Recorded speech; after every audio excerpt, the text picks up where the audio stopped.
Good morning, y'all. Today I thought I would try to share some devotions with you from the New Living Translation Bible that I recently purchased. Sometimes I have a hard time figuring out what to talk about, so this kind of helps. This devotion is from Luke chapter 8, verses 22 to 39. Jesus calms the storm. One day Jesus said to his disciples, "Let's cross to the other side of the lake." So that they got into a boat and started out. As they sailed across, Jesus settled down for a nap, but soon a fierce storm came down on the lake. The boat was filling with water, and they were in real danger. The disciples went and woke him up, shouting, "Master, Master, we're going to drown." When Jesus woke up, he rebuked the wind and raging waves. Suddenly the storm stopped and all was calm. Then he asked them, "Where is your faith?" The disciples were terrified and amazed. "Who is this man?" they asked each other. "When he gives a command, even the wind and waves obey him." Moving on to more works of Jesus. Jesus heals a demon-possessed man. So they arrived in the region of Gerasenes across the lake from Galilee. Jesus was climbing out of the boat. A man who was possessed by demons came out to meet him. For a long time he had been homeless and naked, living in the tombs outside of the town. As soon as he saw Jesus, he shrieked and fell down in front of him. Then he screamed, "Why are you interfering with me, Jesus, Son of the Most High God? Please, I beg you, don't torture me." For Jesus had already commanded the evil spirit to come out of him.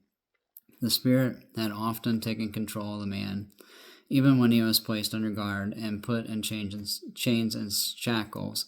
He simply broke them and rushed out into the wilderness, completely under the demon's power.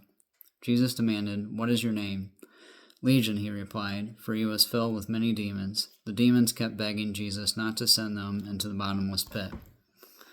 There happened to be a large herd of pigs feeding on the hillside nearby, and the demons begged him to let them enter into the pigs. So Jesus gave them permission. Then the demons came out of the man and entered the pigs, and the entire herd plunged down the steep hillside into the lake and drowned. When the herdsmen saw it, they fled to the nearby town and the surrounding countryside, spreading the news as they ran. People rushed out to see what had happened.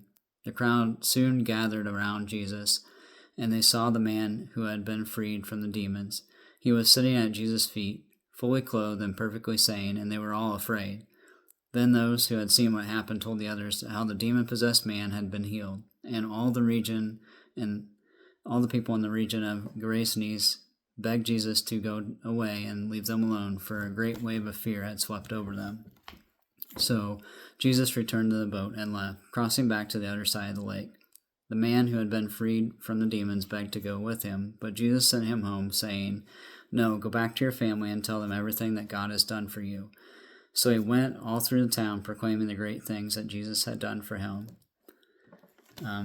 It also continues with Proverbs 12-4, speaking of a different issue. A worthy wife is a crown for her husband, but a disgraceful woman is like cancer in his bones. These devotions kind of jump around a little bit, but I'm hoping it makes sense to you guys. Continuing on, the value of one, which was from Luke chapter 8, verses 26 to 39. Could Jesus have freed the man without drowning the pigs? Yes, but he chose not to. And that wasn't because they shouldn't have been keeping pigs unclean animals according to the law, since this was the Decapolis, the Greco-Roman era. It was because this one human life was precious to Jesus, a life ripped apart by demons.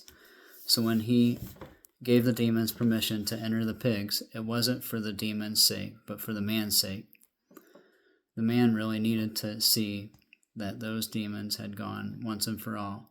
And even though the pigs, too, were his creation, God esteemed one man, made in his image, to be worth far more than many pigs. There's huge value to God in the one, even especially when Satan is destroying them, and those are the ones he wants to search out and reach out to. I hope this helps you guys in your journey of faith. God bless. Have a great day.